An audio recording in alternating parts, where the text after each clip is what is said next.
একদিনে কেউ বদলাবে না, কথা বোঝেন নাই আপনি।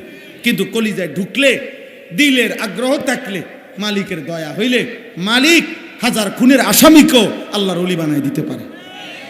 আল্লাহ চাইলে অন্ধকারের মধ্যে, আল্লাহ তো ওয়াদা দিছে। আল্লাহ কেমন ওয়াদা দিছে? একটা কথা শুধু শুনে, কুল ইয়া ইবাদিয়াল্লাযীনা আসরাফু আলা আনফুসিহিম লা তাকনাতু মির রাহমাতিল্লাহ। আরে দোস্ত, আল্লাহকে শুধু এতটুকু চিনেন যে আল্লাহ যেন বলছে, বান্দা মনে করো তোমার 40 বছর, তো 40 বছরে যত ঘন্টা, যত মিনিট, যত সেকেন্ড, যত মুহূর্ত, প্রতি মুহূর্ত গুণে তোমার গুনাহ ওই পরিমাণ। মানে 1 সেকেন্ড, 1 ঘন্টা, 1 মিনিট, 1 মুহূর্ত তোমার কোনো নেকি নাই। একবারও আল্লাহ এটাও বলো নাই, একটা সেজদা দাও নাই। 40 বছর পরিমাণ সমপরিমাণ গুনাহ, মানে পায়খানার টাঙ্কির ভিতরে একদম ডুবা তুমি, গুনার মধ্যে তুমি একদম ডুবা, চারিদিকে তাকাইয়া আপাদ মস্তক, তোমার এক বিন্দু কোনো নেকি নাই। সেই গুনাহগার পাপী বান্দাও যদি কোনোদিন, যার 1 সেকেন্ডের নেকি নাই, তুমিও যদি কোনোদিন গুনাহ ছেড়ে দিয়ে আর করবা না ওয়াদা দিয়ে, বান্দা কলিজার গভীর থেকে একবার যদি আমারে বলো, আল্লাহ আমারে মাফ করে দেন, আমি ভুল করছি, আল্লাহ বলে, খোদার কসম বান্দা, আমি পুরা 40 বছর একসাথে মাফ করে দেব। একসাথে মাফ, একসাথে 90 বছর একসাথে মাফ।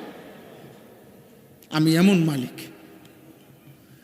গাফারতু লাকা ওয়ালা উবালি, আমি কোনো পরোয়া করব না, আমি মাফ করে দেব। যা যা বান্দা, মাফ, তুই আমার বান্দা। এই জন্য একটা মূল নীতি তাফসীরের মধ্যে আছে যে, হে আল্লাহর বান্দা, তোমাকে কলিজা দিয়ে এটা মনে রাখতে হবে, তোমার আল্লাহ তোমারে জান্নাত দিতে চায়, তোমার আল্লাহ মূলত তোমারে মাফ করতে চায়।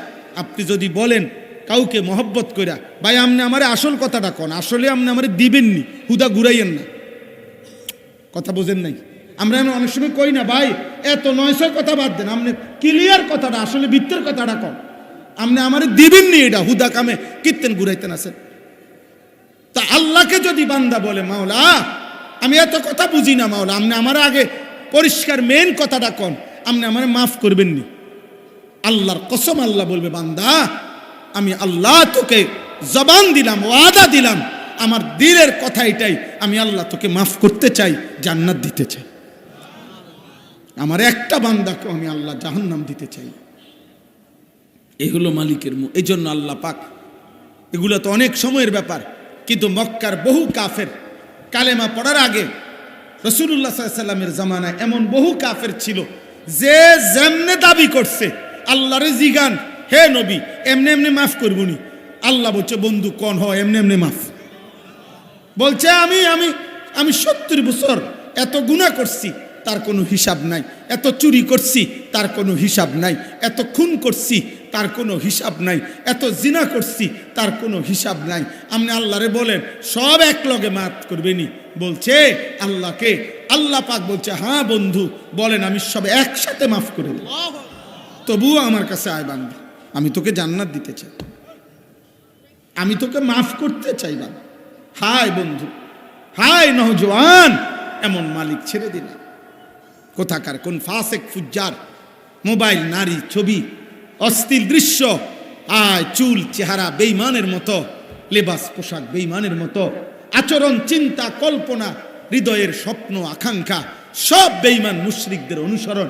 অথচ খোদার কসম, ওই বেঈমান তোমারে চেনেও না, বেঈমান তোমার খবরও রাখে না, বেঈমান তুমি কোনোদিন বিপদগ্রস্ত হইলে একবারের জন্য তোমার দিকে ফিরেও তাকাবে না। যে তোমার জন্য কেঁদেছিলেন, তিনি 23 বছরে মদিনার রাসূল, তোমার বন্ধু তোমার জন্য কেঁদেছেন। আজও তোমার জন্য প্রতিদিন, আপনাদের জন্য প্রতিদিন যারা কাঁদে, দোয়া করে, তো তারা হচ্ছে রাত্র গভীরে তাহাজ্জুদ নামাজ পড়ে। আল্লাহর যেসব প্রিয় বান্দা, তারা রাতের গভীরে অন্ধকারে তারা চোখের পানি ফেলে ফেলে বলে, আল্লাহ আমার জাতিকে মাফ করে দেন, আমার দেশবাসীকে মাফ করে দেন, আমার জনগণকে মাফ করে দেন। এখনো মসজিদের ইমাম প্রতিদিন 5 ওয়াক্ত নামাজে, 5 ওয়াক্ত মসজিদের ইমাম সব দোয়া করে, ফজরের পরে দোয়া করে, আসরের পরে দোয়া করে, আল্লাহ আমার মুসল্লিগুলারে মাফ করে দেন, মহল্লাবাসীকে মাফ করে দেন। তাহলে দোস্ত, যে তোমার কল্যাণ চায় তুমি তাকে আপন ভাবলা না? বলেন ভাই, একটা ছেলে বলো, বাপ তোমরা যারা বেঈমান মুশরিকের জন্য চুল বানাইছো, বেঈমান আর মুশরিকদের মতো, আমার আব্বা তুমি ইনসাফের সাথে বলো, ওই তোমার জন্য একদিন ভাবছে কিনা? তোমরা যারা মোবাইলে নারী দেখো, উলঙ্গ ছবি দেখো, নর্তকী দেখো, জিনা ব্যভিচারের দৃশ্য দেখো, আমার আব্বা তুমি বলো বাপ, ওই নর্তকী তোমার জন্য জীবনে কোনোদিন ভালো কিছু কল্পনা করছে কিনা? হয়তো তোমার চিনে না। আস্তে আস্তে আস্তে, সাবধান, অন্যদের ডিস্টার্ব হবে একদম। তাইলে আমার ভাই তুমি বলো, ইনসাফ করো, দয়া করো নিজের উপরে মিয়া, দয়া করো নিজের উপরে। নিজেরে শেষ করবা কেন ভাই? আরে গুনাহ তো তোমারে শেষ করে দিবে। গুনাহ, নর্তকী, উলঙ্গ ছবি, নাটক, সিনেমা, সুদ, কিস্তি, হারাম, এই অবৈধ উপার্জন। আপনারা যারা অবৈধ রোজগার করেন, আপনারা যারা সুদ খান, আপনারা যারা কিস্তি নেন, আপনারা যারা লোন নেন, আপনারা যারা ওজনে কম দেন, আপনারা যারা দুর্নীতি করেন, আপনারা যারা চুরি করেন, আপনারা যারা ডাকাতি করেন, আপনারা যারা রাষ্ট্রের সম্পদ, মানুষের সম্পদ লুণ্ঠন করেন, এই হারামখোর, এই হারাম তোকে দুনিয়াও স্মৃতিতে রাখবে না, আখিরাতেও মালিক তোকে চিনবে না বেটা। কেউ না, কেউ না, ধোকা ধোকা। আপনি 30 বছর পরে কবর থেকে আইয়া সাইয়া যাইয়েন, মানুষে আপনার চিনিনি। কোন সিটার বাটপার, কোন সুদখোর ঘুষখোর, কোন হারামখোর নাফরমান, আপনি 30 বছর পরে কবরের থেকে আইয়া এন্দি আটটা যাইয়েন, সাইয়েন আপনার চিনিনি কেউ। ধোকা দুনিয়া, ধোকা। গুনার উপরে বিবি বাচ্চারা চালাইয়া গেছেন, ধোকা খাইছেন, ওরা আপনার মনে রাখতো না, ওরা আপনারে মনে রাখবে না। আল্লাহই সত্য, ইসলামই সত্য, আল্লাহর বিধানই সত্য। ওখানেই আমার কামিয়াবি, সেজদার মধ্যেই কামিয়াবি, আল্লাহর গোলামির মধ্যেই কামিয়াবি, হালালের মধ্যেই কামিয়াবি। এখানেই সফলতা, এখানেই কামিয়াবি। অতএব এটা সাফ বক্তব্য। একটা মুসলমান, এখানে অনেক নওজোয়ান প্রিয় ভাই, দোস্ত আমার, নষ্ট হইবা না, চরিত্রহীন হইও না বাপ। উলঙ্গ ছবি দেখো না, নর্তকী দেখো না, নারী দেখো না, মোবাইলের নারীর পিছনে এমন সুন্দর জীবন নষ্ট করো না আব্বা। টেলিভিশনের ওই নর্তকী ধোকা, ও তোমার জন্য হাসে না, ও টাকার জন্য হাসে। ফেসবুকের নর্তকী তোমার জন্য সাজে নাই, টাকার জন্য সাজছে। রাস্তার বেহায়া নজর নারী, বেপর্দা নারী তোমার জন্য একা সাজে নাই। ওই বেডি যা পাউডার লাগাইছে, বেডির কথা হইল বুড়া হোক, জোয়ান হোক, 80 বছরের বুড়া হোক, 16 বছরের ফুলাইন হোক, যেই হোক, সবার জন্য দেখাইলাম যে ফারো চাও। নাহলে কি, নাহলে মহিলা লিখে রাখুক যে কমপক্ষে 30-এর উপরে ব্যক্তিদের জন্য দেখা নিষিদ্ধ, এমন, অথবা আইন করুক, কিও, তাইলে বুঝাই গেল বেহুদা। আমরা কিতাবে পড়ছি, যে মহিলা বেপর্দা, যে মহিলা বেপর্দা, খোদার কসম, যে মহিলা বেপর্দা পর পুরুষের সামনে নিজেকে প্রদর্শন করে বেড়ায়, সে ইচ্ছে করে নিজেকে, নিজের দাম কমায়া ফেললো, নিজেকেই নিজে পুরুষের সামনে পেশ করলো। যার ভাল লাগে চাইতে থাকো, কিন্তু যে নারী ইমানদার, যে নারী চরিত্রবান, যে নারী পর্দানসীন, যে নারী ইজ্জতের কদর বোঝে, যে নারী সতীত্বের কদর বোঝে, যে নারী পর্দার কদর বোঝে, যে নারী নিজেকে আড়াল করে রাখে, তো হাজার পুরুষ তাকে খুঁজে তালাশ করে সুনির্দিষ্ট পদ্ধতিতে বিবাহের প্রস্তাব দিয়ে অভিভাবকদেরকে রাজি করাইয়া এরপরে তারে ঘরে নিতে হয়। এবুডির কথা হলে আমনে আমরা টোহাইয়া বার করতে হইব, আমনে আমি ফতে ফতে আড়ি না। আমরা কিতাবে পড়ছিলাম, সম্রাট দিল্লির বাদশাহ আওরঙ্গজেব আলমগীর, আপনারা অনেক সবাই নাম জানেন। দিল্লির বাদশাহ ছিল, পৃথিবী বিখ্যাত সম্রাট।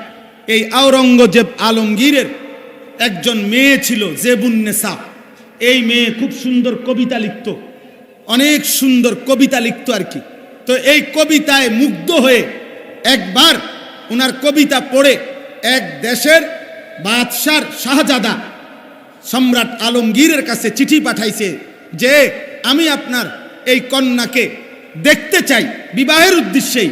তখন সে বলছিল, এই মেয়ে তখন পাল্টা কবিতা দিয়ে লিখে বলছিল যে ফুলের মাঝে ফুলের গ্রাণ যেমন ফুলের মাঝে লুকিয়ে থাকে, আমি জেবুন নেসাও আমার কবিতার শব্দের মধ্যেই লুকিয়ে আছি, আমি আমাকে কখনোই প্রদর্শন করব না।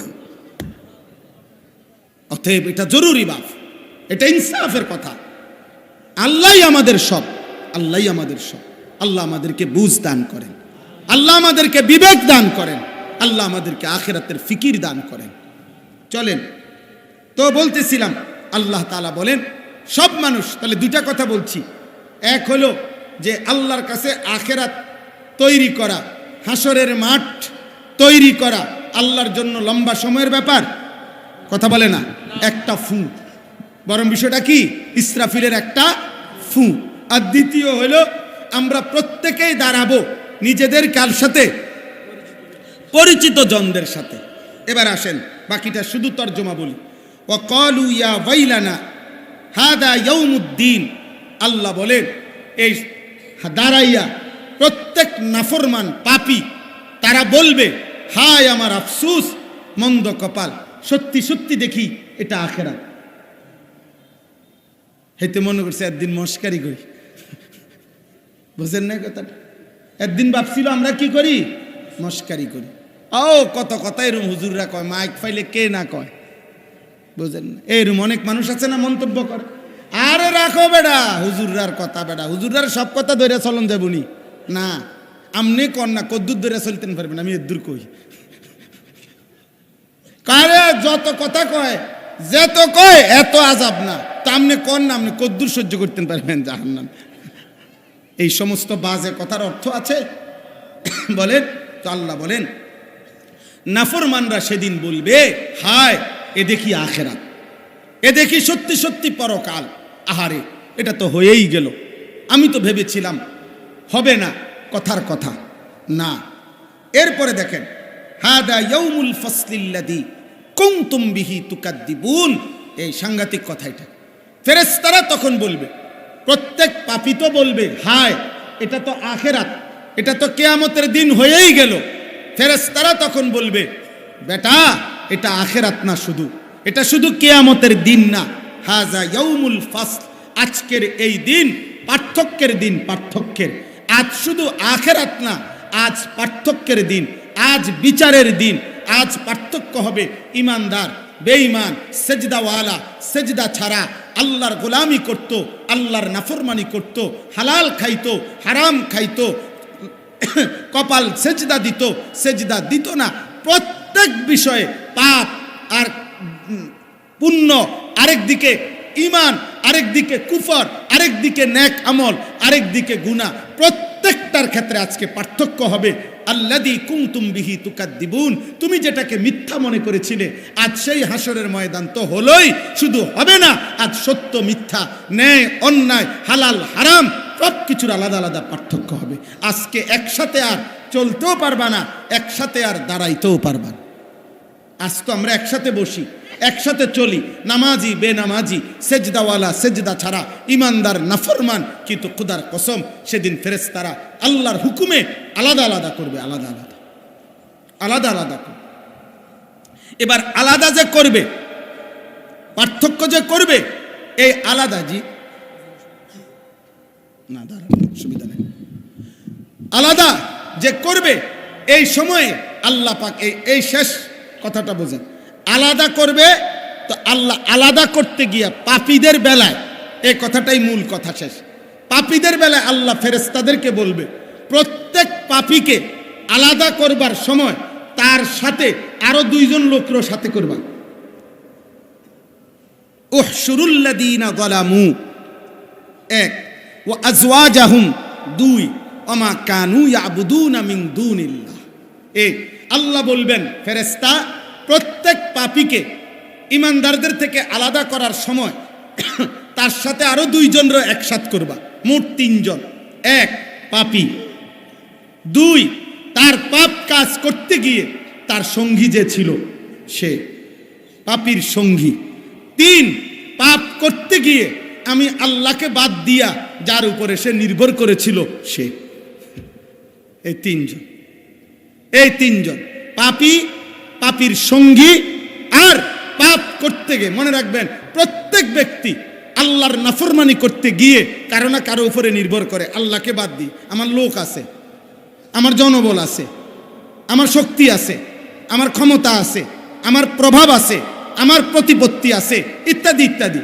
আল্লাহ বলবেন প্রত্যেক পাপী, পাপীর সঙ্গী এবং সে যার উপরে নির্ভর করত তাকে, এই তিনজনকে একত্র করে ফাহদুহুম ইলা সিরাতিল জাহিম, জাহান্নামের রাস্তা বরাবর লাইন ধরে দাঁড় করাও।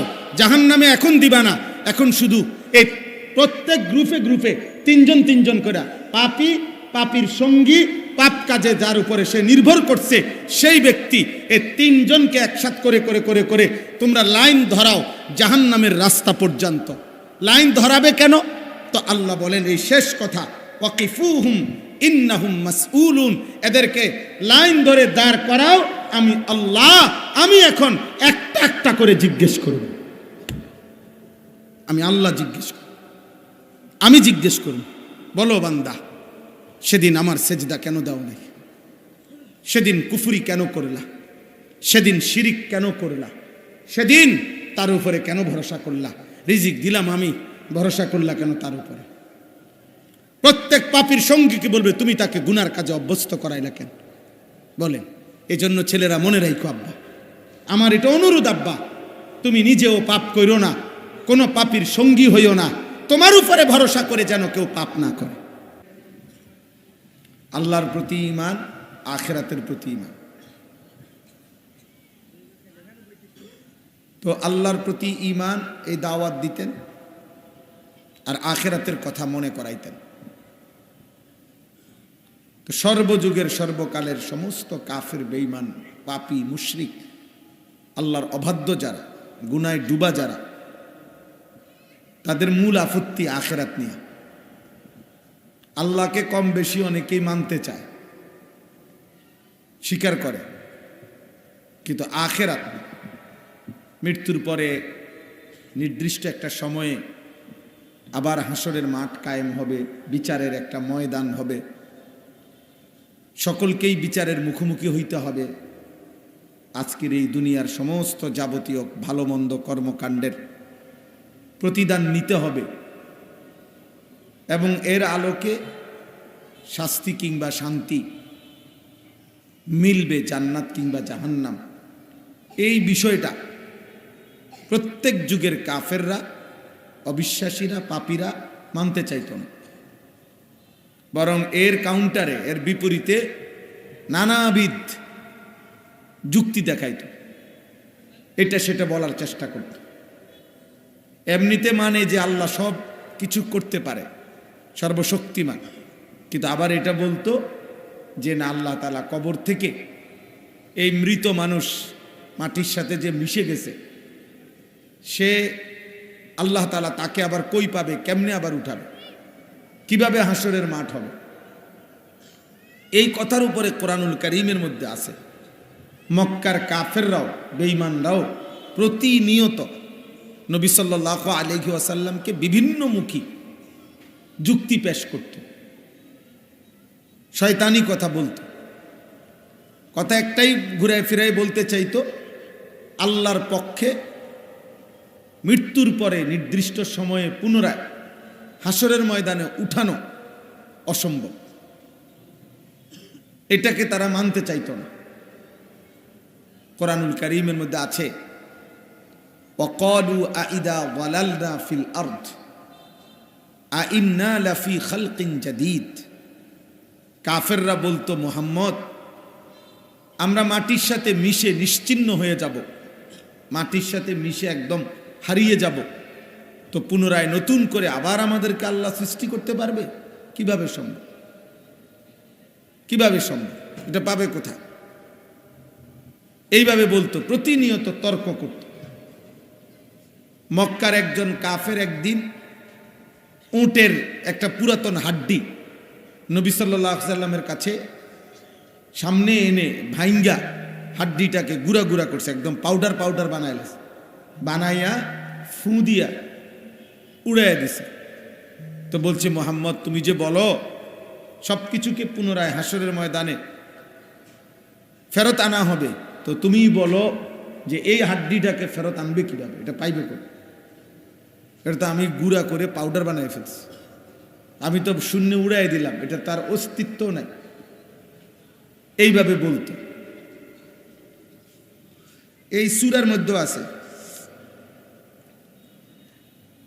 কাফের বেঈমান বলতো, আইদা মিতনা ওয়া কুন্না তুরাবান ওয়া ইযামান আইন্না লামাদিনুন, আমরা মরে যাব, একটা সময় মাটি এবং হাড্ডি একাকার হয়ে যাবে, মাটি হয়ে যাবে, আবার পুনরায় আমাদেরকে ফেরত আনা হবে, কিভাবে সম্ভব? এইগুলা বলতো।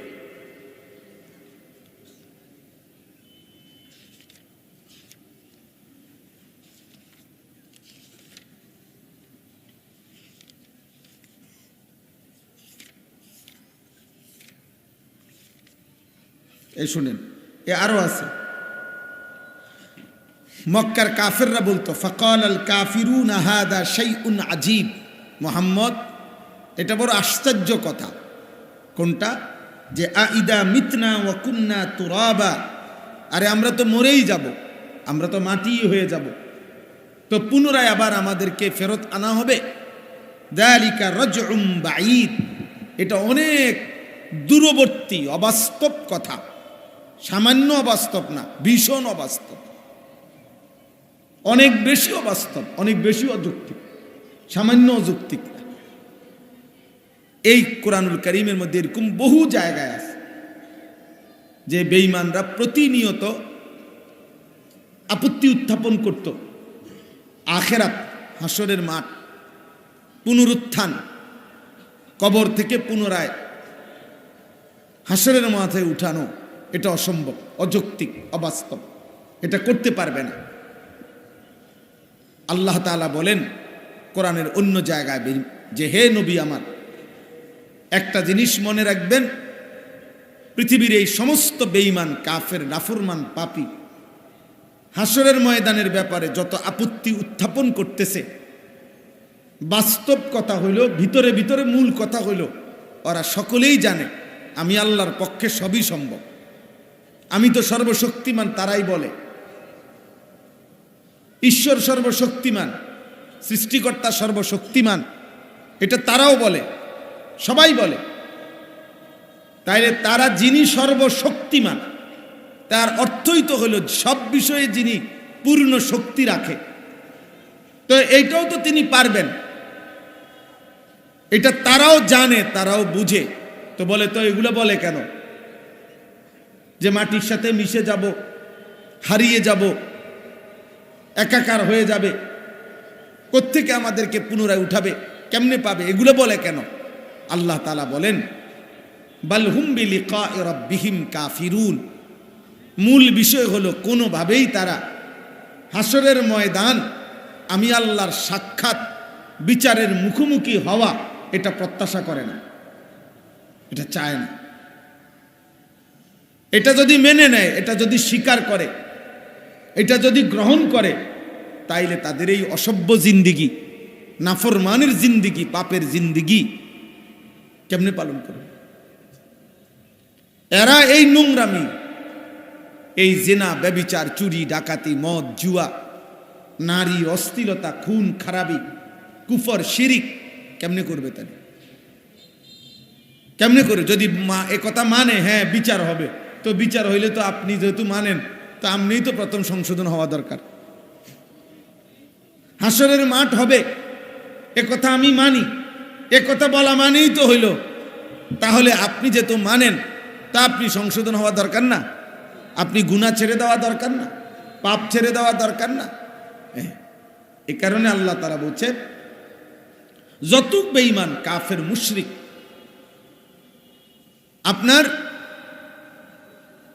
আখিরাতকে অবিশ্বাস করে, মূলত আখিরাতকে অবিশ্বাস করে, আমি আল্লাহর ওই ক্ষমতা নাই এটা বলে না, মূলত এটা মুখে বলে, কিন্তু বাস্তব কথা হলো ওইটা মানতে চায় না, কারণ আমি আল্লাহর মুখোমুখি হলেই, এটা মেনে নিলেই তাকে বিচারের মুখোমুখি হইতে হবে, আর তখন তাকে তার গুনার জিন্দিগি, নাফরমানির জিন্দিগি ছেড়ে দিতে হবে। এই কারণে কোনোভাবে এটা মানতে চায় না।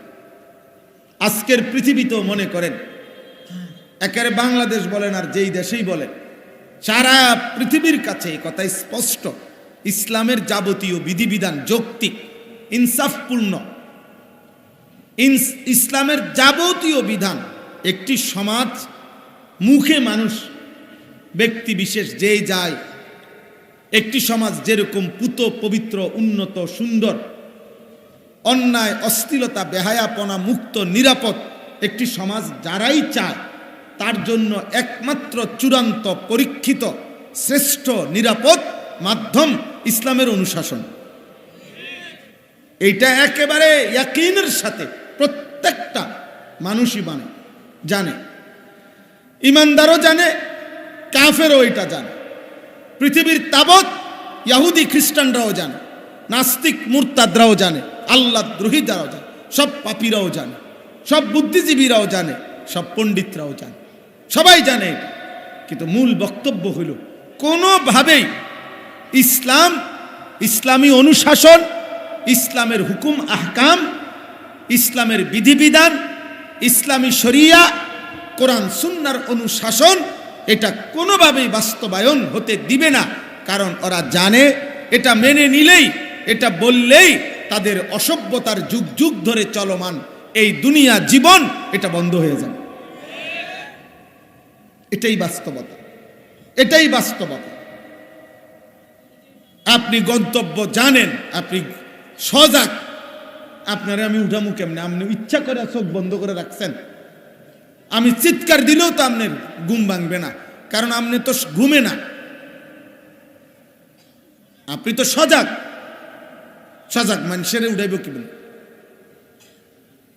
সে তো ইচ্ছা করে চোখ বন্ধ করে রাখছে।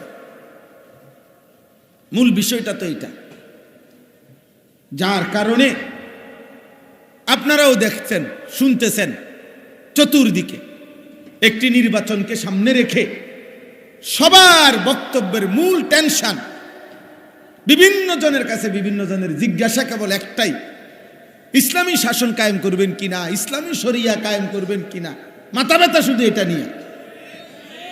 এইটা যদি বলেন যে না এখানে এগুলা নিয়ে টেনশন করুন লাগতো না, হ্যাঁ তাহলে আগান। শুধু শুধু এটা কইতে পারতেন না, এটা এটা এটার থেকে যদি ঘুরতেন পারেন, অন্য কিছু কইয়া জোরাতালি দিতেন পারেন, তাহলে সমস্যা নাই, সমস্যা নাই। সমস্যা শুধু একটাই, আল্লাহর বিধান, রাসূলুল্লাহ সাল্লাল্লাহু আলাইহি সাল্লামের বিধান, এটা শতভাগ মানবেন, এ কথা বলতে পারতেন না। এজন্য পৃথিবীর এটা একটা চিরন্তন বাস্তবতা। কোন পাপী, কোন দুশ্মন, কোন দুনিয়ালুবী, কোন নাফরমান, আল্লাহর অবাধ্য শতভাগ ইসলামকে মেনে নিতে চায় না। কারণ মেনে নিতে চায় না।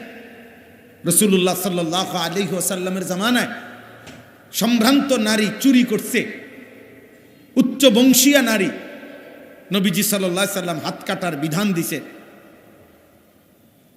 অনেক লোক দিয়া রাসূলুল্লাহ সাল্লাল্লাহু আলাইহি সাল্লামের কাছে সুপারিশ করছে, বিশেষ করে নবীজির খুব প্রিয় আদরের উসামা ইবনে যায়েদ রাদিয়াল্লাহু তাআলা আনহুকে দিয়েও সুপারিশ করাইছে যে উচ্চ বংশীয় সম্ভ্রান্ত নারী চুরির এই অপরাধ, তার ব্যাপারে মার্জনা করা যায় কিনা।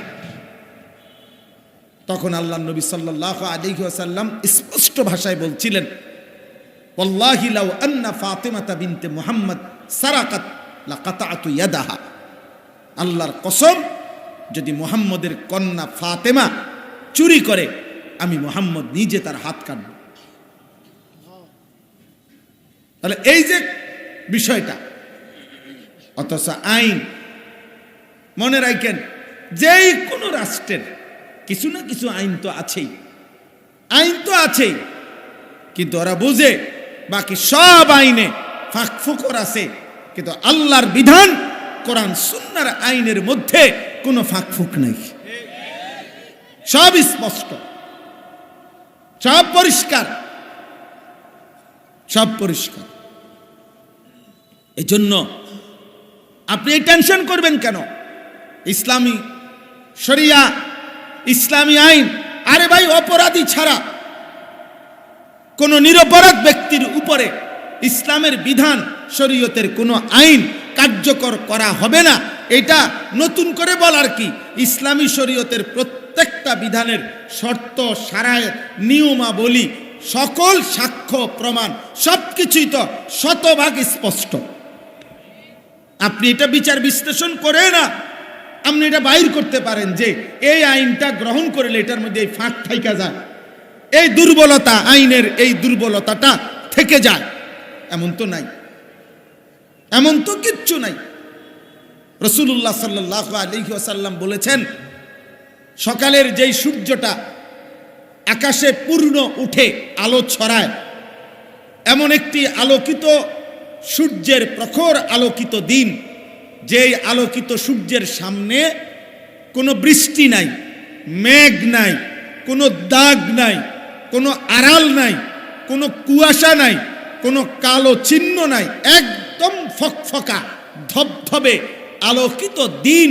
এরকম একটি দিন যেমন আমি রাসূল 23 বছরে তোমাদেরকে ইসলাম নামে যে দিন দিলাম, সেটা এরকম দিনের উপরেই রেখে গেলাম, যেখানে কোনো দাগ নাই, স্পট নাই, সেখানে কোনো কালিমা নাই, যেখানে কোনো বিন্দু বিসর্গ, সন্দেহ, সংশয়, যার্রা পরিমাণ কোনো রকম কিছু নাই।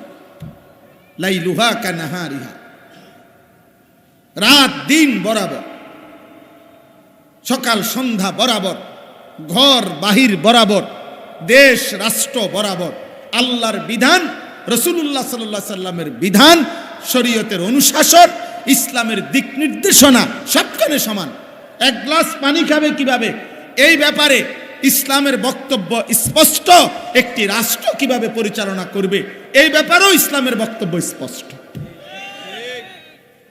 একটা জুতা কোন পায়ে পরিধান করবে, এইটা যেমন স্পষ্ট, একটি দেশ কেমনে চালাবে এটাও স্পষ্ট। সব আলোকিত, সব স্পষ্ট, সব ফকফকা। কিন্তু ওই যে মূল বিষয় হলো, মূল বিষয় তো হলো আমি মানতাম না, এটা তো আমার দিলের মধ্যে আগামী বসায় রাখছি, অতএব এবার এটা মানতাম না, এ কথাও তো পরিষ্কার বলতে পারি না। অতএব এটার জন্য এবার যত 900 কথা বলতে হয়, যত যুগ চাহিদা, বর্তমান বিশ্ব প্রেক্ষাপট, আধুনিক বাস্তবতা ইত্যাদি ইত্যাদি, পারিপার্শ্বিকতা, বিভিন্ন প্রতিকূলতা ইত্যাদি যত সুন্দর শব্দ, শুদ্ধ শব্দই কোরআনের বিপরীতে, ইসলামের বিপরীতে, আল্লাহর বিধানের বিপরীতে আপনি পেশ করেন, সব ভুয়া, সব ভুয়া। যা সত্য তা কোরআন, যা কোরআন তা সত্য, যা সত্য তা রাসূলুল্লাহ সাল্লাল্লাহু আলাইহি সাল্লামের সুন্নাহ, যা রাসূলুল্লাহ সাল্লাল্লাহু আলাইহি সাল্লামের সুন্নাহ তাই সত্য, তাই যৌক্তিক, তাই ইনসাফপূর্ণ। একটা ছোট্ট উদাহরণ বলি। রাসূলুল্লাহ সাল্লাল্লাহু আলাইহি সাল্লামের একজন সাহাবীর নাম ছিল হযরত রিবঈ ইবনে আমের, রিবঈ ওনার নাম। তৎকালীন পৃথিবীতে সুপার পাওয়ার, সবচেয়ে বড় পরাশক্তি ছিল দুইটি সাম্রাজ্য। একটা হলো রোম সাম্রাজ্য, আজকের ইটালি, ইটালি শুধু না, মানে ওই অঞ্চলের বিশাল বড় সাম্রাজ্য ছিল রোম সাম্রাজ্য। আর আরেকটা হলো পারস্য সাম্রাজ্য, মানে আজকের ইরান এবং তার আশপাশের বিশাল বড় এরিয়াকে কেন্দ্র করে যেই সাম্রাজ্য ছিল। এই পারস্য সাম্রাজ্য এত বড় সাম্রাজ্য ছিল, যেই সাম্রাজ্যের নিয়মতান্ত্রিক, পারস্য সাম্রাজ্যের নিয়মতান্ত্রিক সেনাবাহিনীর সৈন্য, তাদের তৎকালীন সময়ে নিয়মতান্ত্রিক সৈন্য ছিল 10 লাখ, 10 লক্ষ। এই দেখেন ভাই, এদিকে একটু দেখেন, মানে মোবাইলের সবচেয়ে বড় অভিশাপ হলো যে হাতে মোবাইল ধরে যে ভিডিও করে, এই বদনসিব একটা শব্দ কিছু বুঝেন, মনে রাখবেন, এটা একটা পরীক্ষিত কথা, মনে রাখবেন। এরপরে আপনি তারে যদি জিজ্ঞাসা করেন যে ভাই কি কইছে তুমি কও, হে এক লাইন কই তার তো আমি বলল আমি এখানে লিখা দিলাম, দরকার হলে সিল দিয়া দিন, আমার সিল আছে নামে, ও কিছু বুঝবে না। এ মোবাইল এটা লইয়ে খটর খটর করবে, এই মোবাইল খটর খটর করতে অনেকের জীবনটা শেষ। আহা, আফসুস আফসুস। একজন মানুষের কথা সামনাসামনি শুনবার সুযোগ হয়েছে, এখনো কি আমার মোবাইল টিফোনের টাইম? বলে না, আমাদের অনেকের মানসিকতা এটা। আরে তো ভাই আপনি সামনাসামনি আসলেন কেন? আপনি মোবাইলের থেকে যদি শুনতে হয় তো মোবাইলে তো ওয়াজ আছেই, এটা তো বাইক বইয়া ঠ্যাঙ্গালগি দিয়ে শুনুন যায়।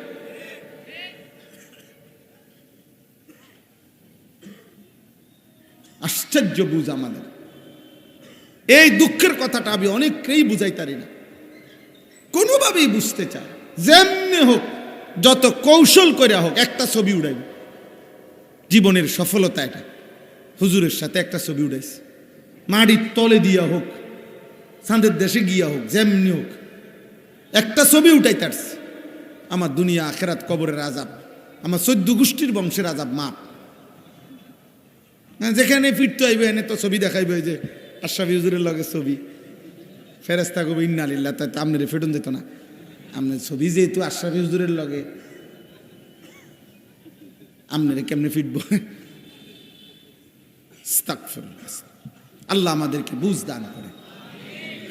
তো প্রিয় ভাই বাবা, আমার বক্তব্য আমি লম্বা করছি না, মূল বুঝাইতে চাচ্ছি প্রথম যে সর্বকালে সর্বযুগে, আমি শুধু এই এখনকার কোনো প্রেক্ষাপট নিয়ে বলতেছি না, শুধু এটাকেই জন্য না, কোনো কাউন্টার দিতে ওরা কাউরে।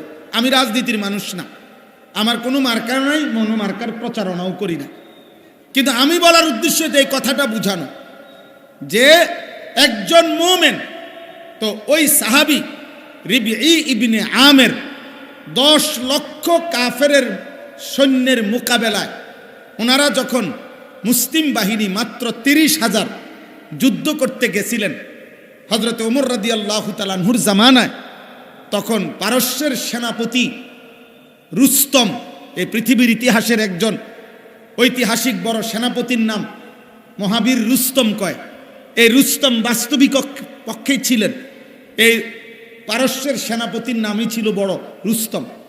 সে জিজ্ঞাসা করছিল তখন যে মুসলমানদের পক্ষ হয়ে জিজ্ঞাসা তাদের পক্ষে, যে তোমরা বলো আমাদের এই বিশাল বড় পারস্য সাম্রাজ্যের মোকাবেলায় তোমরা একটি অখ্যাত এলাকা, কোথাকার আরবের একটি উপদ্বীপ, মক্কা ভূমি অথবা ইয়াসরিব ভূমি, তোমরা সেখান থেকে একটি নিয়মতান্ত্রিক কোনো সাম্রাজ্যও না, একটা বিশাল বড় কোনো হুকুমত না, তোমরা আমাদের বিরুদ্ধে যুদ্ধ করতে যে আসলা, কেন আসছো? আসলে আমগো এনে আইসু কি লাগা কও? কারণ ওই আন্দাজ করছে যে 30,000 লোক নিয়ে 10 লক্ষ সেনাবাহিনীর মোকাবেলায় যারা যুদ্ধ করছে, এগো আসলে মানসিক ভারসাম্য ঠিক আছে কিনা, এটাও তো দেখার বিষয়। যুদ্ধ তো পরে, আগে আইসে কি লাগে কথাটা তো বোঝন দরকার। বুঝেন নাই কথাটা? এই জন্য রুস্তম জিজ্ঞেস করছে তোমরা এসেছো কেন আমাদের এই পারস্য সাম্রাজ্য? এই তখন ভাই পৃথিবীর ইতিহাসে সোনালী অক্ষরে এই কথাটা লেখা আছে। হযরত রিবঈ ইবনে আমের, ওই তিনি ছিলেন ওই যুদ্ধের সাহাবাদের মধ্যে সবচেয়ে খাটো, চেহারায় তিনি ছিলেন খাটো সাহাবী। ওনার তরবারি, কিতাবে আছে ওনার তরবারি যেটা ওনার কোমরে ছিল, এটা ওনার চাইতে লম্বা, তরবারির সাইজ ওনার চাইতে লম্বা ছিল। উনি খাটো, নাহিফাল জিস, শরীরটা একদম কৃষ্ণ, মানে দুর্বল আর হ্যাংলা পাতলা, দেখতে বোঝা যাইতেছে এমনি বড়া বাতাসের লগে উড়ে যাবে এরকম ব্যক্তি। এই তিনি সেনাপতি আগায় দিছে, তুমি উত্তর দাও, যাও তুমি বলো মহাবীর রুস্তমের সামনে আমরা মুসলমান কেন আসছি? তিনি তখন বলছেন ইন্নাল্লাহা ইবতাআসানা বিল হক, একটি সত্য সঠিক দিন নিয়ে মহান আল্লাহ আমাদেরকে পাঠিয়েছেন। এক, কেন পাঠাইছেন, কেন আসছি? লিনুখরিজা মান শাআ মিন ইবাদাতিল ইবাদ ইলা ইবাদাতি রাব্বিল ইবাদ। বলছে 3টা উদ্দেশ্যে আসছি রুস্তম, আমরা তোমাদের রাজত্বে 1 নম্বরে আমরা এসেছি যে আল্লাহর ইচ্ছায়, আল্লাহর ফয়সালায় বেঁচে থাকার অধিকারও আল্লাহর হাতে, নিরাপত্তার অধিকারও আল্লাহর হাতে, শুধুই আল্লাহর হাতে। তিনি দিলে বাধা দিবার কেউ নাই, তিনি না দিলে দেওয়ার কেউ নাই। আল্লাহুম্মা লা মানিআ লিমা আ'তাইতা ওয়া লা মু'তিয়া লিমা মানা'তা। এজন্য দোস্ত আমার, কোনোভাবেই এক জাররা পৃথিবীতে 12 তারিখের পরেও পৃথিবী থাকবে, চাঁদ উঠবে, সূর্য উঠবে, সব চলবে পৃথিবীতে, কিন্তু কোনোভাবেই একজন মুমিন জাররা পরিমাণও ঈমান ক্ষতিগ্রস্ত হয়, আখিরাত ক্ষতিগ্রস্ত হয়, এমন বিশ্বাস, এমন চিন্তা, এমন চেতনা মুসলিম পরিচয়ধারী কোনো ব্যক্তি লালন করা যাবে না। বলেন ইনশাআল্লাহ। এখন আসেন এই আয়াতের কথা। এই আয়াতের বক্তব্যের মধ্যে হইল আল্লাহ তাআলা এখানে একটা প্রথম উদাহরণ দিয়ে বলছেন যে কাফের, বেঈমান, নাফরমান তারা বলে হাসরের মাঠ আল্লাহ কেমনে করবে, এত মানুষ, এত বিস্তীর্ণ বিচারের ময়দান কিভাবে হবে, কিভাবে সম্ভব? তো আল্লাহ তাআলা প্রথম একদম সামান্য কথা দিয়া আল্লাহ প্রথম উদাহরণ দিয়ে বলছে, দেখো বান্দা, কার ব্যাপারে জিজ্ঞাসা করছো?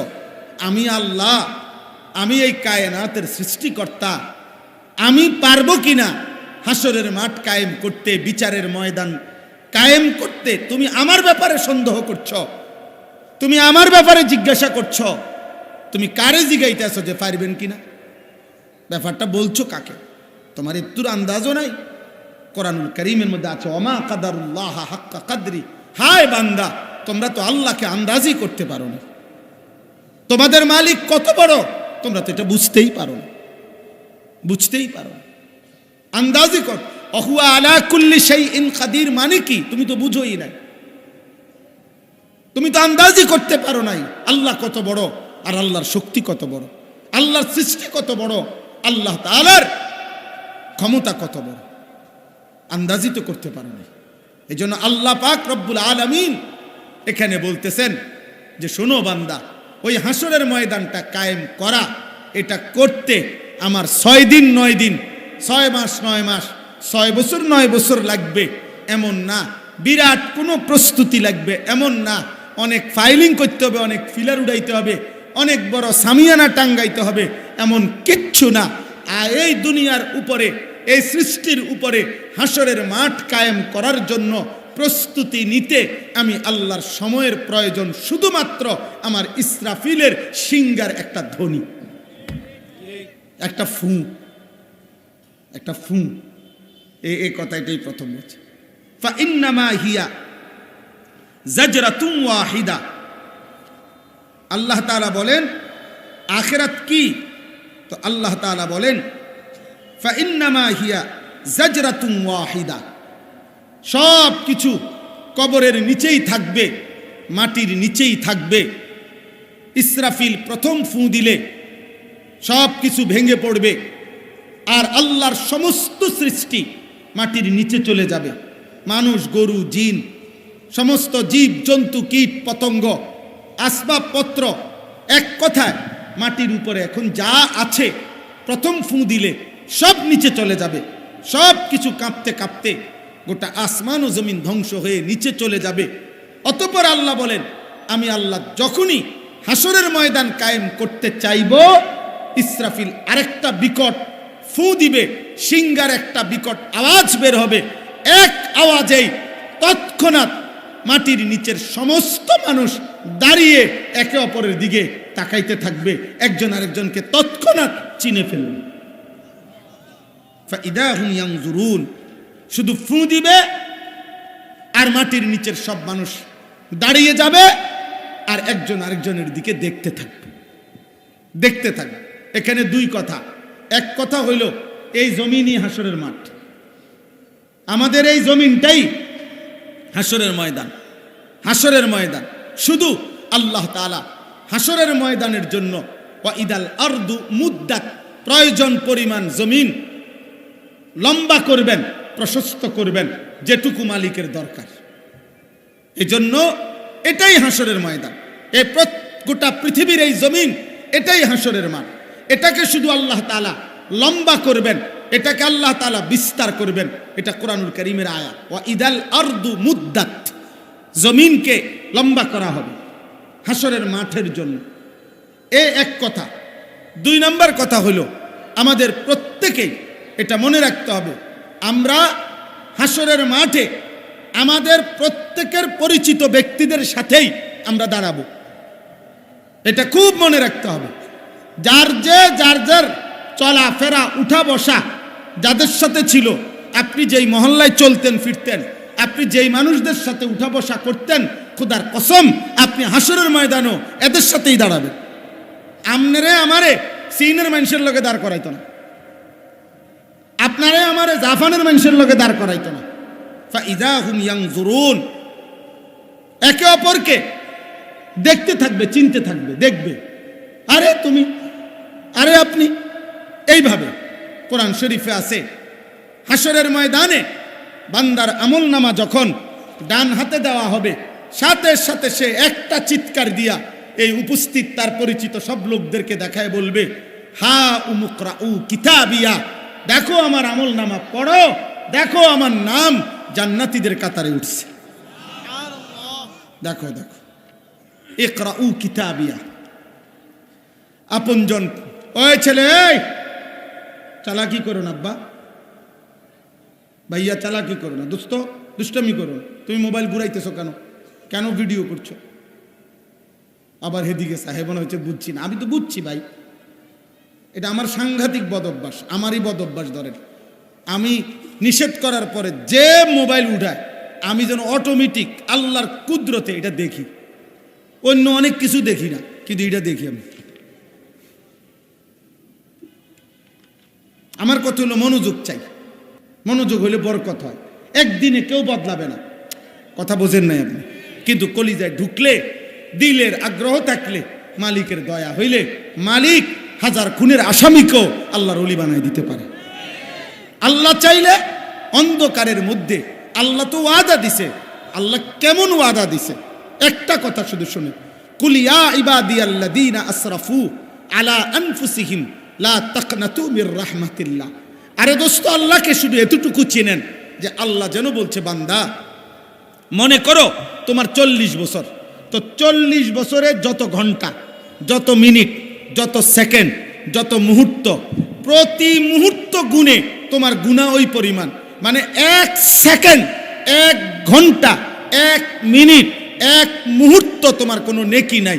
একবারও আল্লাহ এটাও বলো নাই, একটা সেজদা দাও নাই।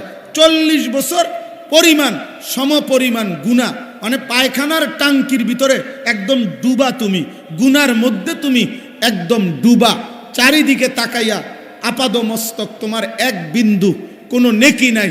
সেই গুনাহগার পাপী বান্দাও যদি কোনোদিন, যার 1 সেকেন্ডের নেকি নাই, তুমিও যদি কোনোদিন গুনাহ ছেড়ে দিয়ে আর করবা না, ওয়াদা দিয়ে বান্দা কলিজার গভীর থেকে একবার যদি আমারে বলো, আল্লাহ আমারে মাফ করে দেন, আমি ভুল করছি, আল্লাহ বলে, খোদার কসম বান্দা, আমি পুরা 40 বছর একসাথে মাফ করে দেব।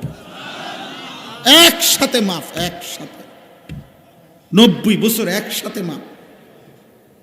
আমি এমন মালিক, গাফারতু লাকা ওয়ালা উবালি, আমি কোনো পরোয়া করব না, আমি মাফ করে দেব। যা যা বান্দা, মাফ, তুই আমার বান্দা। এজন্য একটা মূল নীতি তাফসীরের মধ্যে আছে যে, হে আল্লাহর বান্দা, তোমাকে কলিজা দিয়ে এটা মনে রাখতে হবে, তোমার আল্লাহ তোমারে জান্নাত দিতে চায়, তোমার আল্লাহ মূলত তোমারে মাফ করতে চায়। আপনি যদি বলেন কাউকে মহব্বত কইরা, ভাই আপনি আমারে আসল কথাটা কন, আসলে আপনি আমারে দিবেননি, হুদা ঘুরাইয়েন না, কথা বোঝেন নাই।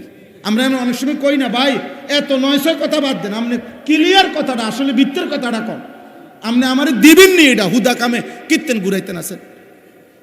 তা আল্লাহকে যদি বান্দা বলে, মাওলা আমি এত কথা বুঝি না, মাওলা আপনি আমার আগে পরিষ্কার মেন কথাটা কন, আপনি আমারে মাফ করবেননি, আল্লাহর কসম আল্লাহ বলবে, বান্দা আমি আল্লাহ তোকে জবান দিলাম, ওয়াদা দিলাম, আমার দিলের কথা এটাই, আমি আল্লাহ তোকে মাফ করতে চাই, জান্নাত দিতে চাই। আমার একটা বান্দাকে আমি আল্লাহ জাহান্নাম দিতে চাই। এই হলো মালিকের মুখ। এই জন্য আল্লাহ পাক, এগুলো তো অনেক সময়ের ব্যাপার, কিন্তু মক্কার বহু কাফের কালেমা পড়ার আগে রাসূলুল্লাহ সাল্লাল্লাহু আলাইহি ওয়াসাল্লামের জামানায় এমন বহু কাফের ছিল যে যেমনে দাবি করছে আল্লাহরে জিগান, হে নবী এমনি এমনি মাফ করবনি। আল্লাহ বলছে বন্ধু কোন হয় এমনি এমনি মাফ। বলছে আমি আমি আমি 70 বছর এত গুনাহ করছি তার কোনো হিসাব নাই, এত চুরি করছি তার কোনো হিসাব নাই, এত খুন করছি তার কোনো হিসাব নাই, এত জিনা করছি তার কোনো হিসাব নাই। আপনি আল্লাহরে বলেন সব এক লগে মাফ করবেনি। বলছে আল্লাহকে, আল্লাহ পাক বলছে হ্যাঁ বন্ধু বলেন আমি সব একসাথে মাফ করে দেব। তবুও আমার কাছে আয় বান্দা, আমি তোকে জান্নাত দিতে চাই, আমি তোকে মাফ করতে চাই বান্দা। হায় বন্ধু, হায় নওজোয়ান, এমন মালিক ছেড়ে দিলাম। কোথাকার কোন ফাসেক ফুজ্জার মোবাইল, নারী, ছবি, অশ্লীল দৃশ্য, আয় চুল চেহারা বেঈমানের মতো, লেবাস পোশাক বেঈমানের মতো, আচরণ চিন্তা কল্পনা হৃদয়ের স্বপ্ন আকাঙ্ক্ষা সব বেঈমান মুশরিকদের অনুসরণ। অথচ খোদার কসম ওই বেঈমান তোমারে চেনেও না, বেঈমান তোমার খবরও রাখে না, বেঈমান তুমি কোনোদিন বিপদগ্রস্ত হইলে একবারের জন্য তোমার দিকে ফিরেও তাকাবে না। যে তোমার জন্য কেঁদেছিলেন তিনি 23 বছরে মদিনার রাসূল তোমার বন্ধু তোমার জন্য কেঁদেছেন। আজও তোমার জন্য প্রতিদিন, আপনাদের জন্য প্রতিদিন যারা কাঁদে দোয়া করে তো তারা হচ্ছে রাত্র গভীরে তাহাজ্জুদ নামাজ পড়ে। আল্লাহর যেসব প্রিয় বান্দা তারা রাতের গভীরে অন্ধকারে তারা চোখের পানি ফেলে ফেলে বলে আল্লাহ আমার জাতিকে মাফ করে দেন, আমার দেশবাসীকে মাফ করে দেন, আমার জনগণকে মাফ করে দেন। এখনো মসজিদের ইমাম প্রতিদিন 5 ওয়াক্ত নামাজে 5 ওয়াক্ত মসজিদের ইমাম সব দোয়া করে, ফজরের পরে দোয়া করে, আসরের পরে দোয়া করে আল্লাহ আমার মুসল্লিগুলারে মাফ করে দেন, মহল্লাবাসীকে মাফ করে দেন। তাহলে দোস্ত যে তোমার কল্যাণ চায় তুমি তাকে আপন ভাবলা না? বলেন ভাই, একটা ছেলে বলো বাপ তোমরা যারা বেঈমান মুশরিকের জন্য চুল বানাইছো বেঈমান আর মুশরিকদের মতো, আমার আব্বা তুমি ইনসাফের সাথে বলো ওই তোমার জন্য একদিন ভাবছে কিনা? তোমরা যারা মোবাইলে নারী দেখো, উলঙ্গ ছবি দেখো, নর্তকী দেখো, জিনা ব্যভিচারের দৃশ্য দেখো, আমার আব্বা তুমি বলো বাপ ওই নর্তকী তোমার জন্য জীবনে কোনোদিন ভালো কিছু কল্পনা করছে কিনা? হয়তো তোমার চিনে না। আস্তে আস্তে আস্তে সাবধান, অন্যদের ডিস্টার্ব হবে একদম। তাইলে আমার ভাই তুমি বলো ইনসাফ করো, দয়া করো নিজের উপরে মিয়া, দয়া করো নিজের উপরে। নিজেরে শেষ করবা কেন ভাই? আরে গুনাহ তো তোমারে শেষ করে দিবে। গুনাহ নর্তকী, উলঙ্গ ছবি, নাটক, সিনেমা, সুদ, কিস্তি, হারাম, এই অবৈধ উপার্জন। আপনারা যারা অবৈধ রোজগার করেন, আপনারা যারা সুদ খান, আপনারা যারা কিস্তি নেন, আপনারা যারা লোন নেন, আপনারা যারা ওজনে কম দেন, আপনারা যারা দুর্নীতি করেন, আপনারা যারা চুরি করেন, আপনারা যারা ডাকাতি করেন, আপনারা যারা রাষ্ট্রের সম্পদ মানুষের সম্পদ লুণ্ঠন করেন, এই হারামখোর, এই হারাম তোকে দুনিয়াও স্মৃতিতে রাখবে না, আখিরাতেও মালিক তোকে চিনবে না বেটা। কেউ না, কেউ না, ধোকা ধোকা। আপনি 30 বছর পরে কবর থেকে আইয়া সাইয়া যাইয়েন, মানুষ আপনার চিনিনি। কোন সিটার বাটপার, কোন সুদখোর ঘুষখোর, কোন হারামখোর নাফরমান আপনি 30 বছর পরে কবরের থেকে আইয়া এন্দি আটটা যাইয়েন, সাইয়েন আপনার চিনিনি কেউ। ধোকা দুনিয়া, ধোকা। গুনার উপরে বিবি বাচ্চারা চালাইয়া গেছেন, ধোকা খাইছেন, ওরা আপনার মনে রাখতো না, ওরা আপনারে মনে রাখবে না। আল্লাহই সত্য, ইসলামই সত্য, আল্লাহর বিধানই সত্য। ওখানেই আমার কামিয়াবি, সেজদার মধ্যেই কামিয়াবি, আল্লাহর গোলামির মধ্যেই কামিয়াবি, হালালের মধ্যেই কামিয়াবি। এখানেই সফলতা, এখানেই কামিয়াবি। অতএব এটা সাফ বক্তব্য। একটা মুসলমান, এখানে অনেক নওজোয়ান প্রিয় ভাই দোস্ত আমার, নষ্ট হইবা না, চরিত্রহীন হইও না বাপ। উলঙ্গ ছবি দেখো না, নর্তকী দেখো না, নারী দেখো না, মোবাইলের নারীর পিছনে এমন সুন্দর জীবন নষ্ট করো না আব্বা। টেলিভিশনের ওই নর্তকী ধোকা, ও তোমার জন্য হাসে না, ও টাকার জন্য হাসে। ফেসবুকের নর্তকী তোমার জন্য সাজে নাই, টাকার জন্য সাজছে। রাস্তার বেহায়া নজর নারী, বেপর্দা নারী তোমার জন্য একা সাজে নাই। ওই বেডি যা পাউডার লাগাইছে, বেডির কথা হইল বুড়া হোক, জোয়ান হোক, 80 বছরের বুড়া হোক, 16 বছরের ফুলাইন হোক, যেই হোক, সবার জন্য দেখাইলাম যে ফারো চাও। নাহলে কি, নাহলে মহিলা লিখে রাখুক যে কমপক্ষে 30-এর উপরে ব্যক্তিদের জন্য দেখা নিষিদ্ধ, এমন, অথবা আইন করুক, কিও, তাইলে বুঝাই গেল বেহুদা। আমরা কিতাবে পড়ছি যে মহিলা বেপর্দা, যে মহিলা বেপর্দা, খোদার কসম, যে মহিলা বেপর্দা পর পুরুষের সামনে নিজেকে প্রদর্শন করে বেড়ায়, সে ইচ্ছে করে নিজেকে নিজের দাম কমায়া ফেললো, নিজেকেই নিজে পুরুষের সামনে পেশ করলো। যার ভাল লাগে চাইতে থাকো, কিন্তু যে নারী ইমানদার, যে নারী চরিত্রবান, যে নারী পর্দানসীন, যে নারী ইজ্জতের কদর বোঝে, যে নারী সতীত্বের কদর বোঝে, যে নারী পর্দার কদর বোঝে, যে নারী নিজেকে আড়াল করে রাখে, তো হাজার পুরুষ তাকে খুঁজে তালাশ করে সুনির্দিষ্ট পদ্ধতিতে বিবাহের প্রস্তাব দিয়ে অভিভাবকদেরকে রাজি করাইয়া এরপরে তারে ঘরে নিতে হয়। এবুডির কথা হইলে আমনে আমরা টোহাইয়া বার করতে হইব, আমনে আমি ফতে ফতে আড়ি না। আমরা কিতাবে পড়ছিলাম সম্রাট দিল্লির বাদশাহ আওরঙ্গজেব আলমগীর, আপনারা অনেক সবাই নাম জানেন। দিল্লির বাদশাহ ছিল পৃথিবী বিখ্যাত সম্রাট। এই আওরঙ্গজেব আলমগীরের একজন মেয়ে ছিল জেবুন্নেসা। এই মেয়ে খুব সুন্দর কবিতা লিখত, অনেক সুন্দর কবিতা লিখত আর কি। তো এই কবিতায় মুগ্ধ হয়ে একবার ওনার কবিতা পড়ে এক দেশের বাদশার শাহজাদা সম্রাট আলমগীরের কাছে চিঠি পাঠাইছে যে আমি আপনার এই কন্যাকে দেখতে চাই বিবাহের উদ্দেশ্যেই। তখন সে বলছিল, এই মেয়ে তখন পাল্টা কবিতা দিয়ে লিখে বলছিল যে ফুলের মাঝে ফুলের গ্রাণ যেমন ফুলের মাঝে লুকিয়ে থাকে, আমি জেবুন্নেসাও আমার কবিতার শব্দের মধ্যেই লুকিয়ে আছি, আমি আমাকে কখনোই প্রদর্শন করব না। অতএব এটা জরুরি বাপ, এটা ইনসাফের কথা। আল্লাহই আমাদের সব, আল্লাহই আমাদের সব। আল্লাহ আমাদেরকে বুঝ দান করেন, আল্লাহ আমাদেরকে বিবেক দান করেন, আল্লাহ আমাদেরকে আখিরাতের ফিকির দান করেন। চলেন তো বলতেছিলাম, আল্লাহ তাআলা বলেন সব মানুষ, তাহলে দুইটা কথা বলছি। এক হলো যে আল্লাহর কাছে আখিরাত তৈরি করা, হাসরের মাঠ তৈরি করা আল্লাহর জন্য লম্বা সময়ের ব্যাপার, কথা বলে না, একটা ফু। বরং বিষয়টা কি, ইসরাফিলের একটা ফু। আর দ্বিতীয় হলো আমরা প্রত্যেকেই দাঁড়াবো নিজেদের কার সাথে, পরিচিত জনদের সাথে। এবার আসেন বাকিটা শুধু তর্জমা বলি। ওয়াকালু ইয়া ওয়াইলানা হাদা ইয়াউমুদ্দিন, আল্লাহ বলেন এই দাঁড়াইয়া প্রত্যেক নাফরমান পাপী তারা বলবে, হায় আমার আফসুস, মন্দ কপাল, সত্যি সত্যি দেখি এটা আখিরাত। হেতে মনে করছে একদিন মস্কারি করি, বুঝেন না কথাটা? একদিন ভাবছিল আমরা কি করি, মস্কারি করি।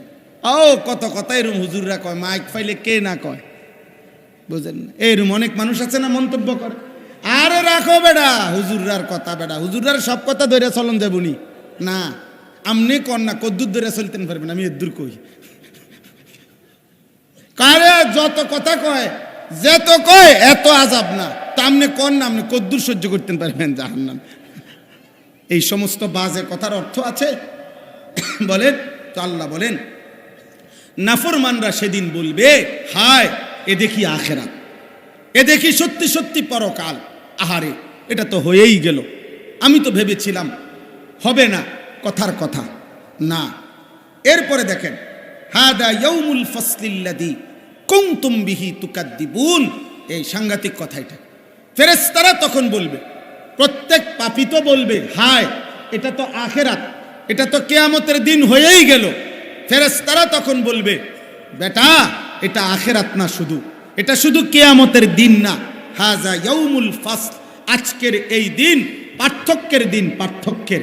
আজ শুধু আখিরাত না, আজ পার্থক্যের দিন, আজ বিচারের দিন, আজ পার্থক্য হবে ইমানদার বেঈমান সেজদাওয়ালা সেজদা ছাড়া আল্লাহর গোলামি করত, আল্লাহর নাফরমানি করত, হালাল খাইতো, হারাম খাইতো, কপাল সেজদা দিত, সেজদা দিত না, প্রত্যেক বিষয়ে পাপ আর পুণ্য, আরেকদিকে ঈমান, আরেকদিকে কুফর, আরেকদিকে নেক আমল, আরেকদিকে গুনাহ, প্রত্যেকটার ক্ষেত্রে আজকে পার্থক্য হবে।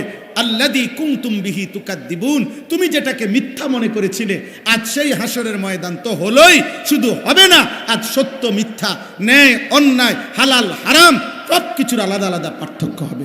আজকে একসাথে আর চলতেও পারবা না, একসাথে আর দাঁড়াইতেও পারবা না। আজ তো আমরা একসাথে বসি, একসাথে চলি, নামাজি বেনামাজি, সেজদাওয়ালা সেজদা ছাড়া, ইমানদার নাফরমান, কিন্তু খুদার কসম সেদিন ফেরেশতারা আল্লাহর হুকুমে আলাদা আলাদা করবে, আলাদা আলাদা আলাদা আলাদা করবে। এবার আলাদা যে করবে, পার্থক্য যে করবে, এই আলাদা জি না দাঁড়ান সুবিধা নেই, আলাদা যে করবে এই সময়ে আল্লাহ পাক এই শেষ কথাটা বোঝেন, আলাদা করবে তো আল্লাহ আলাদা করতে গিয়া পাপীদের বেলায়, এই কথাটাই মূল কথা শেষ, পাপীদের বেলায় আল্লাহ ফেরেশতাদেরকে বলবে প্রত্যেক পাপীকে আলাদা করবার সময় তার সাথে আরো দুইজন লোকেরও সাথে করবা। উহশুরুল্লাযীনা যালামু এক, ওয়া আজওয়াজাহুম দুই, ওমা কানু ইয়াবুদুনা মিন দুনিল্লাহ। এই আল্লাহ বলবেন ফেরেশতা প্রত্যেক পাপীকে ইমানদারদের থেকে আলাদা করার সময় তার সাথে আরো দুইজনের একসাথ করবা, মোট তিনজন। এক পাপী, দুই তার পাপ কাজ করতে গিয়ে তার সঙ্গী যে ছিল সে পাপীর সঙ্গী, তিন পাপ করতে গিয়ে আমি আল্লাহকে বাদ দিয়া যার উপরে সে নির্ভর করেছিল সে। এই তিনজন, এই তিনজন পাপী, পাপীর সঙ্গী আর পাপ করতে গিয়ে। মনে রাখবেন প্রত্যেক ব্যক্তি আল্লাহর নাফরমানি করতে গিয়ে কারো না কারো উপরে নির্ভর করে, আল্লাহকে বাদ দিই, আমার লোক আছে, আমার জনবল আছে, আমার শক্তি আছে, আমার ক্ষমতা আছে, আমার প্রভাব আছে, আমার প্রতিপত্তি আছে, ইত্যাদি ইত্যাদি। আল্লাহ বলবেন প্রত্যেক পাপী, পাপীর সঙ্গী এবং সে যার উপরে নির্ভর করত তাকে, এই তিনজনকে একত্র করে ফাহদুহুম ইলা সিরাতিল জাহিম, জাহান্নামের রাস্তা বরাবর লাইন ধরে দাঁড় করাও। জাহান্নামে এখন দিবা না, এখন শুধু এই প্রত্যেক গ্রুপে গ্রুপে তিনজন তিনজন করে পাপী, পাপীর সঙ্গী, পাপ কাজে যার উপরে সে নির্ভর করছে সেই ব্যক্তি, এই তিনজনকে একসাথ করে করে করে করে তোমরা লাইন ধরাও জাহান্নামের রাস্তা পর্যন্ত। লাইন ধরাবে কেন? তো আল্লাহ বলেন এই শেষ কথা, ওয়াকিফুহুম ইন্নাহুম মাসউলুন, এদেরকে লাইন ধরে দাঁড় করাও, আমি আল্লাহ, আমি এখন একটা একটা করে জিজ্ঞেস করব। আমি আল্লাহ জিজ্ঞেস করব, আমি জিজ্ঞেস করব, বলো বান্দা সেদিন আমার সেজদা কেন দাও নাই? সেদিন কুফরি কেন করলা? সেদিন শিরিক কেন করলা? সেদিন তার উপরে কেন ভরসা করলা? রিজিক দিলাম আমি, ভরসা করলা কেন তার উপরে? প্রত্যেক পাপীর সঙ্গীকে বলবে তুমি তাকে গুনার কাজে অভ্যস্ত করাইলা কেন? বলেন। এই জন্য ছেলেরা মনে রাখো আব্বা, আমার এটা অনুরোধ আব্বা, তুমি নিজেও পাপ করো না, কোনো পাপীর সঙ্গী হইও না, তোমার উপরে ভরসা করে যেন কেউ পাপ না করে। হ্যাঁ, দুজনে মিল্লা মিল্লা গুনাহ, বোঝেন নাই কেমনে আমি বলি? যেমন সিগারেট একজনের, ম্যাচ লাইট আরেকজনের, এই হিসাব বুঝছেন না? হ্যাঁ, মোবাইল একজনের, এবার দুজনে না নর্তকী দেখে। মোটরসাইকেল একজনের, তেল ঢুকাই দিছে আরেকজন, এই দুজনে মিললে আবার মানুষ কোবায়, এরকম আর কি। প্রত্যেক পাপের কি সঙ্গী, এবং যার উপরে সে, আরে বেড়া সমান করে লাবি বেড়া, আমি আসি বেড়া, আচ্ছা আপনারও সমান করবো, আপনি রাখে। আল্লাহ বলবেন আমি জিজ্ঞেস করব। এই জিজ্ঞেস করতে গিয়ে আল্লাহ পাক একটা একটা গুনার কথা বলবেন, জিজ্ঞেস করবেন। আর আল্লাহ তখন এই তিনজনকে, পাপী, পাপীর সঙ্গী, পাপ কাজে যার উপরে নির্ভর করত, এই তিনজনকে আল্লাহ বলবে মা লাকুম লা তানাসারুন, এই নাফরমান কি হলো, একজন আরেকজনকে সাহায্য করছো না কেন? সেদিন না তুমি বলছিলা যে আমি তোমার পাশে আছি? দুনিয়াতে না বলছিলা আমি তোমার সঙ্গী? গুনার কাজের সময় তাকে উৎসাহ দিছিলা, নাফরমানির সময় তাকে উৎসাহ দিছিলা, হত্যা, খুন, সন্ত্রাস, চাঁদাবাজি, রাহাজানির সময় তারে না তুমি সমর্থন দিছিলা? এখন কথা কও না কা? এখন সাহায্য করছো না কেন? মা লাকুম লা তানাসারুন। আল্লাহ শেষ কথা বলে, বাল হুমুল ইয়াউমা মুস্তাসলিমুন। হ্যাঁ, হে আমার বান্দা শোনো, সেদিন হাসরের ময়দানে পাপীর সঙ্গী এবং পাপ কাজের নির্ভর করত যাকে, তিনজনই আমি আল্লাহর সামনে মাথাটা নুয়েই পড়ে থাকবে। অর্থাৎ আজ আর কারোই কোনো হিম্মত নাই, না নেতার কোনো হিম্মত, না কর্মীর কোনো হিম্মত, না অনুগতের কোনো হিম্মত, না নির্ভরকারীর কোনো হিম্মত, কারো কোনো হিম্মত থাকবে না মহান আল্লাহর সামনে কথা বলার। অতএব আমার শেষ ওসিয়ত এটা, আজকের এই মোবারক মাহফিলে এটা আমি আপনাদের এই মসজিদে জুমার নামাজ পড়াই আল্লাহর দয়া। তো অতএব আমরা আপনাদেরই কাজেই সবার কাছে আমার বিনীত অনুরোধ, এই তিনটা কথা আপনি আমি মনে রাখবেন আমার এই বক্তব্য থেকে। এক, আমি পাপ করব না, বলেন ইনশাআল্লাহ। দুই, আমি পাপীর সঙ্গী হব না। তিন, আমার উপরে নির্ভর করে যেন কেউ পাপ করতে না পারে, আমি এমন নির্ভরশীল, আমার উপরে নির্ভর এরকম আমি কারোর জন্য হব না, বলেন ইনশাআল্লাহ। রাসূলুল্লাহ সাল্লাল্লাহু আলাইহি সাল্লাম বলছে, যেমন একটা উদাহরণ, নবীজি বলছে লাআনাল্লাহু আকিলার রিবা ওয়া মুকিলাহু ওয়া শাহিদাহু ওয়া কাতিবাহু। আল্লাহর নবী বলছে, যে সুদ খায় তার উপরে আল্লাহর লানত, যে সুদ দেয় তার উপরে আল্লাহর লানত, যে সুদের কথা লিখে দেয় তার উপরে আল্লাহর লানত, যে সুদের সাক্ষী হয় আল্লাহর নবী বলছে তার উপরেও আল্লাহর লানত লানত লানত। তাহলে নবীজি কি বললেন? সুদ খায় লানত, সুদ দেয় লানত, লিখে দেয় লানত, সুদের সাক্ষী হয় লানত। তাইলে আমি পাপ করব না, পাপের সঙ্গী হব না, আমার উপরে নির্ভর করেও যেন পাপ কেউ না করতে পারে, আমি ইনশাআল্লাহ এতে আমরা সচেষ্ট থাকব, সজাগ থাকব। আল্লাহ আজকের এই মুবারক মাহফিল কবুল করেন, বলেন আমিন, বলেন আমিন। কিশোর ভাই, যুবক ভাই, তোমাদের কাছে অনুরোধ, 5 ওয়াক্ত নামাজ পড়ো, ফজরের নামাজ জামাতে পড়ো, জীবনটা সুন্দর করো। নারী, ছবি, অস্থির দৃশ্য, মোবাইলের আসক্তি, মদ, জুয়ার আড্ডা, এই জঘন্য জীবন থেকে ফিরে আসো আব্বা। রমজানকে টার্গেট করে নিজের জীবন পরিবর্তনের জন্য চেষ্টা করো। আল্লাহ তৌফিক দান করেন, কবুল করেন। জওয়ান, বুড়া, নারী, পুরুষ সকলকে আল্লাহ আমাকেও ঈমান আমলের এক পবিত্র জান্নাতি জিন্দেগি দান করেন, আমিন। এই মাদ্রাসা আল্লাহ তাআলা কবুল করেন, মাদ্রাসার জরুরত আল্লাহ পূরণ করে দেন। আল্লাহ তাআলা মাদ্রাসা মসজিদের বাকি কাজ আল্লাহ সহজ করে দেন, আমিন। সুবহানাল্লাহি ওয়া বিহামদিহি, সুবহানাকাল্লাহুম্মা ওয়া বিহামদিকা আশহাদু